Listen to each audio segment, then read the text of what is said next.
بسم اللہ الرحمن الرحیم. ناظرین السلام علیکم. میں ہوں آپ کا میزبان صابر شاکر. 29 مئی اور جمعۃ المبارک کا دن. تازہ ترین خبریں، اطلاعات اور تبصرے پاکستانی حالات و واقعات اور سیاسی صورتحال کا لیتے ہیں جائزہ. آج ہے عید کا تیسرا اور آخری دن. تمام اہل اسلام کو ایک بار پھر عید کی مبارکباد. اور پھر میں یہ گزارش کروں گا کہ زیادہ سے زیادہ اس عید کے موقع پہ اور عید قرباں کے موقع پہ اپنے عزیز و اقارب، دوستوں کو اور رشتہ داروں کو، محلے داروں کو اور ایسے لوگوں کو جنہوں نے قربانی نہیں دی، ان کا خاص خیال رکھیے گا. تو آگے بڑھتے ہیں جناب. پاکستان کی سیاسی صورتحال اس وقت کس طرف جا رہی ہے؟ معاملات یہ ہیں کہ پاکستان کے حکمرانوں کے سارے دار و مدار جو ہیں وہ اس وقت ایران اور امریکہ کے درمیان صلح کروانے میں ہیں، اور کسی بھی طریقے سے ایران کو راضی کر کے گھیر گھار کے امریکہ کے سپرد کر دیا جائے اور ایک ایسی ڈیل اور ایک ایسا معاہدہ کروا دیا جائے جو کہ امریکہ اور صدر ٹرمپ کے لیے بہت ہی مفید ہو، اور خاص طور پہ اسرائیل اور نیتن یاہو کے لیے، اور ان کی تمام شرائط، ان کے تمام مطالبات، ان کے تمام مفادات کا جس میں تحفظ ہو. لیکن ایران ابھی تک قابو نہیں آ رہا. جنگ بندی میں توسیع کی گئی تھی، لیکن اس کے باوجود پچھلے 48 گھنٹوں میں ایران کے اوپر امریکہ کے تقریباً 3 حملے ہوئے ہیں، اور دوسری جانب ایران نے بھی جوابی کارروائیاں کی ہیں. ایران کے فضائی دفاعی نظام نے بوشہر کے قریب امریکی طیارہ تباہ کرنے کا دعویٰ کیا ہے، اور بیلسٹک میزائلوں سے انہوں نے کہا کہ ہم نے دشمن طیارہ مار گرایا ہے. آبنائے ہرمز میں امریکی جہازوں پر بھی میزائل داغے گئے، اور اسی طریقے سے ایران کی بندر عباس اور دیگر ٹھکانوں پہ آبنائے ہرمز میں امریکہ نے حملے کیے ہیں. اور یہ جنگ بندی کی خلاف ورزیاں کیوں کی گئی، اور اس کی وجہ بڑے سمجھ آتی ہے کہ ایران کو انڈر پریشر کر کے کسی نہ کسی طریقے سے معاہدے کے قریب لانا ہے، اور ان تمام شرائط کے تحت معاہدہ کرنا مقصود ہے جو کہ اسرائیل اور امریکہ کے مفادات میں ہوں. لیکن معاملات کنٹرول میں نہیں ہیں، اور ایران جو ہے وہ پیچھے ہٹنے کے لیے تیار نہیں ہے. ایران کے صدر نے کہا ہے کہ ایران ذلت آمیز سفارت کاری میں کبھی بھی شریک نہیں ہوگا، اور ایران واضح کر چکا ہے کہ ایٹمی ہتھیار ہمارا بنانے کا کوئی ارادہ نہیں. لیکن اس کے باوجود انہوں نے کہا کہ امریکہ اور اسرائیل جو ہیں وہ کسی بھی صورت میں قابل اعتبار نہیں ہیں. اور اس کے ساتھ ساتھ ایک طرف تو یہ صورتحال چل رہی ہے، دوسری جانب عمان کو بھی امریکہ کی طرف سے دھمکیاں دی گئی ہیں، اور کہا گیا ہے کہ عمان سمیت سب کو معلوم ہونا چاہیے کہ آبنائے ہرمز میں کوئی ٹول نظام جو ہے وہ ہم نہیں کامیاب ہونے دیں گے، اور کوئی کسی بھی صورت میں قبول نہیں ہوگا. یعنی آبنائے ہرمز سے گزرنے والے جو جہازوں پر محصولات کا نظام ایران اور عمان جو ہے وہ تیار کر رہا ہے وہ قابل قبول نہیں. لیکن ایران جو ہے وہ اس سے پیچھے ہٹنے کے لیے تیار بھی نہیں ہے. دوسری جانب ایک طرف حملے کیے جا رہے ہیں، پریشرائز کیا جا رہا ہے، اور دوسری جانب یہ بھی دعویٰ کیا جا رہا ہے کہ 60 روزہ جو MOU ہے جنگ بندی میں توسیع بھی ہو رہی ہے، اور اس کے ساتھ ساتھ انہوں نے کہا کہ 60 روزہ مفاہمت کی یادداشت پہ جلد دستخط ہو جائیں گے. لیکن فی الوقت اس کا قریب کوئی امکان نظر نہیں آ رہا. دوسری جانب محسن نقوی جو خصوصی ایلچی ہیں جناب field marshal general Asim Munir کے، وہ ایران کے دورے کے بعد حج کے لیے روانہ ہوئے، اور ان دونوں سعودی عرب میں موقع میں. لیکن حقیقت یہ ہے کہ وہ حج کے لیے نہیں گئے، بلکہ حج انہوں نے وہاں پہ گئے گزرے، لیکن وہ پیغام لے کر گئے ہیں فیلڈ مارشل کا، اور خاص طور پہ ایران کی لیڈرشپ سے جو وہاں پہ بات چیت ہوئی ان کا بھی ایک پیغام جو ہے وہ سعودی عرب کے لیے لے کر گئے ہیں. تو دیکھتے ہیں کہ اس کا کیا نتیجہ نکلتا ہے اور کیا وہاں پہ برآمد ہوتا ہے، صورتحال کس طرف جاتی ہے.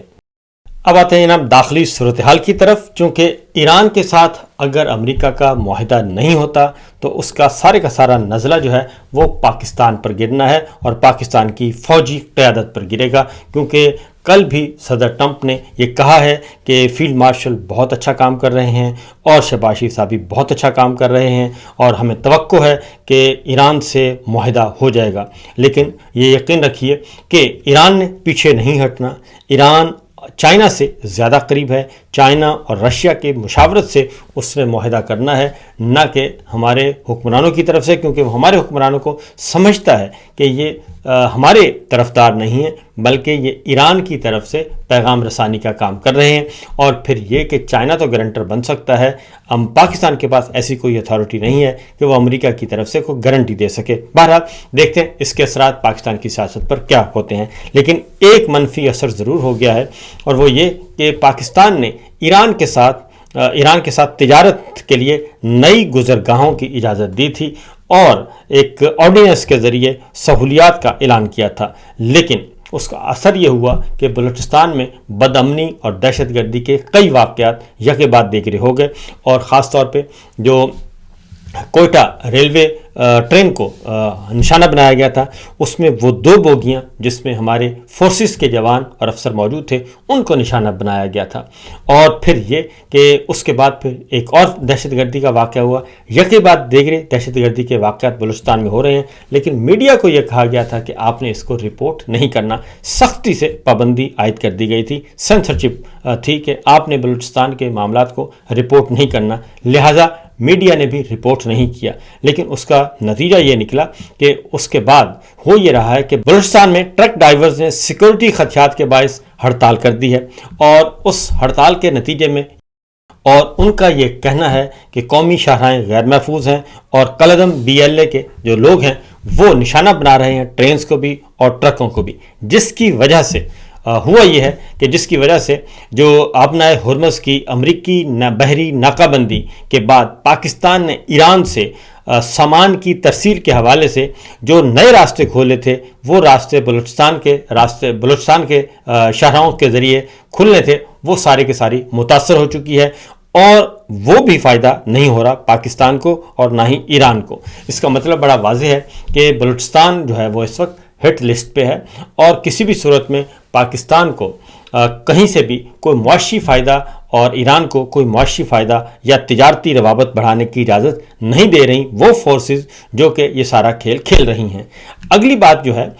وہ اس سے بھی زیادہ معاملہ ہے خراب جی، اور وہ یہ ہے کہ بلوچستان میں حافظ حمداللہ صاحب نے کہا کہ بلوچستان میں قربانی صرف جانوروں کی نہیں بلکہ عوام کی بھی لی جا رہی ہے، اور وہاں پہ قربانی کے ساتھ ساتھ جہاں خوشیاں ہیں وہاں پہ زیادہ جنازے عید کے موقع پہ دیکھے گئے ہیں، اور لوگ سسکیاں بھر رہے ہیں، جو کہ از خود ایک بہت بڑا خطرناک علامت ہے۔ اس کی وجہ ایک اور بھی ہوئی، کیونکہ ہم نے دیکھا کہ بے شک آپ ٹی وی پہ پابندیاں لگا دیں، سنسرشپ عائد کر دیں، اس کا نتیجہ یہ نکلا ہے کہ بالعموم عید کے روز جو ہے وہ جو زیادہ تر ہمارے field marshal general Asim Munir یا کوئی بھی آرمی چیف ہوتا ہے، وہ زیادہ تر جاتا ہے جی مشرقی سرحدوں پہ، یعنی کہ پاک بھارت سرحد پہ، اور بالخصوص کشمیر کنٹرول لائن پہ، وہاں پہ عید مناتا ہے اور وہاں کے جوانوں اور افسروں سے ملتا ہے، اور ایک دنیا کو پیغام دیا جاتا ہے سمبولیکلی کہ جناب ہمارے لیے جو پرائورٹی ہے وہ کشمیر ہے، اور ہمارے لیے سب سے بڑا خطرہ وہ مشرقی سرحدیں ہیں انڈیا کے ساتھ۔ لیکن اس بار army chief general Asim Munir کو جانا پڑا بلوچستان میں، اور انہوں نے عید کا دن ان فوجی جوانوں اور افسروں کے ساتھ منایا جو کہ مغربی سرحدوں پر تعینات ہیں، یوب کے مقام پر انہوں نے عید گزاری۔ یہ ایک پیغام تھا، اور ایک ہمیں بھی پتہ چل گیا کہ اس وقت جو بلوچستان ہے وہ زیادہ ہیٹ اپ ہوا ہے، وہاں پہ زیادہ شدت بھی ہے اور حملوں کا اثر ہو رہا ہے۔ دہشت گرد جو ہیں وہ بلوچستان کو بہت زیادہ نشانہ بنائے ہوئے ہیں، اور یہ نہ صرف یہ کہ بلکہ کچھ ذاتی معلومات کی بھی بتا رہا ہوں کہ بلوچستان جو ہے وہ ہمارے بلوچستان میں کسی قسم کا کوئی ریٹ آف اسٹیٹ یا ریٹ آف گورنمنٹ نہیں رہی، اور اگر یہ صورتحال برقرار رہتی ہے تو پھر آپ کا جو سی پیک روٹ ہے وہ بھی متاثر ہوگا، گوادر بھی نان فنکشنل ہوگی۔ Field marshal general Asim Munir کا بلوچستان جانا، یوب میں عید منانا اور فوجی جوانوں اور افسروں سے خطاب کرنا، اور یہ کہنا کہ ہم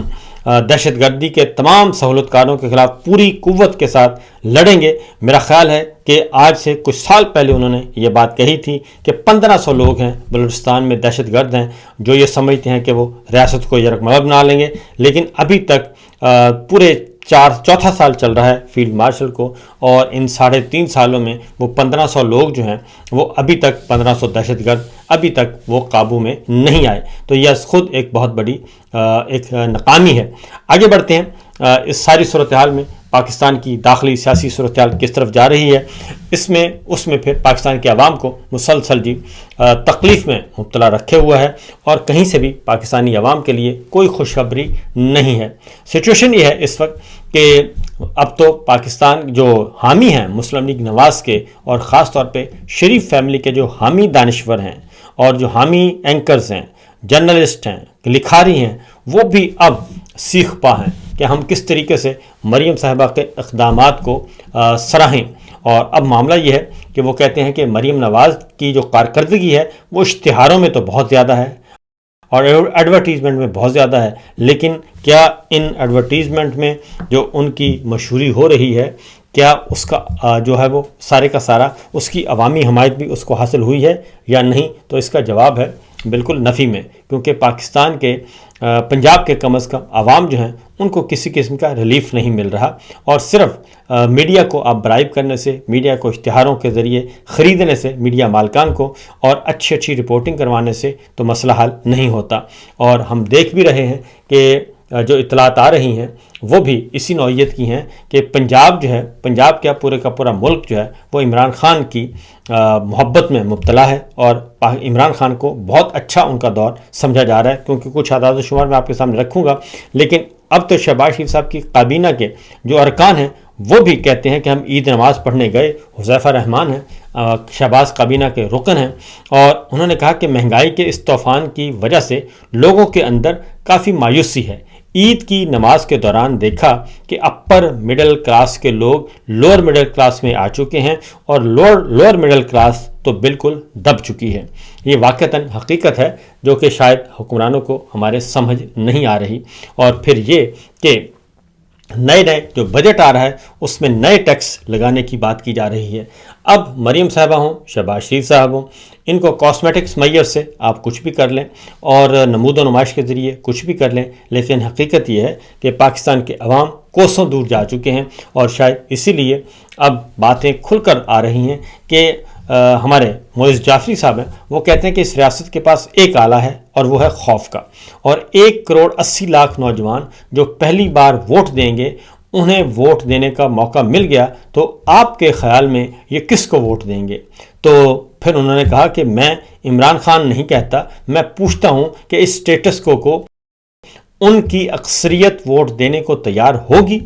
تو جو آپ 18 سے 25 سال 24 سال کے 1,80,00,000 نوجوانوں میں سے کس کو جانتے ہیں جو یہ کہے کہ میں ووٹ جو ہے وہ سٹیٹس کو دوں گا؟ تو ظاہر ہے سٹیٹس کو ووٹ کون دے گا جس سارے اس جعلی نظام نے نوجوان کو کچھ نہیں دیا، پروفیشنلز کو کچھ نہیں دیا، کسانوں کو کچھ نہیں دیا، عام انسان کو کچھ نہیں دیا، غریب تر ہو گیا، مہنگائی بے روزگاری نے مت ماری ہوئی ہے۔ تو یہ سمجھتے ہیں کہ شاید اس سے کوئی ان کو فائدہ ہوگا، تو معاملہ جو ہے وہ بدستور خراب ہیں، اور شاید اسی لیے پاکستان تحریک انصاف کے ساتھ معاملہ طے کرنے کی کوشش کی جاتی ہے، عمران خان کو راضی کرنے کی کوشش کی جاتی ہے، اور ابھی بھی کی جا رہی ہے۔ اور اب محمود خان اچکزئی صاحب جو کہ لیڈر آف اپوزیشن ہیں،